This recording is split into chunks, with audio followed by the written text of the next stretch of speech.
So maayong adlaw mga manoy mga manang o diri na puntang dapita o asa man ta padulong ba. Aw unsa ba kani nga akong gipanghambog nga akong mini garden. Mini garden nga puro okra. Aw ana lang na siya.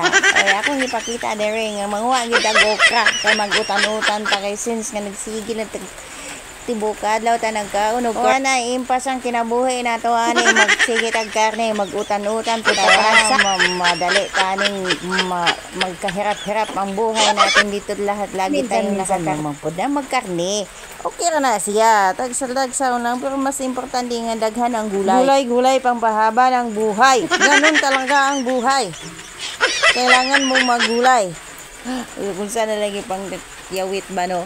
Oy, dihang nagsuong-suong ko diari kay tagas na kaya kung okra mga manang. Agoy perti man katula. Uy, sa Ginoo. Mauwa ko kamunggay na mo sige bagid-bagid ning okra pagkatul na malang gyud do. Isa na malang ning kinang naman ko aw kay sayang ko kayo ug madtan tagkaguwang ani lisod.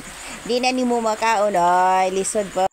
Pero kung ako sa ako alang no solve na jud ko pag okra-okra lang. May okrang sabawan, may okrang lapuan, may okrang gulayon. Aw, sani gisahon. Aw, basta lang gid nga na paborito na ko ning okrang padangog-dangog man ning uban ani diwan. Mukaon sila ganahan og dangog-dangog. Ganun ako ganahan og dangog-dangog. Ay.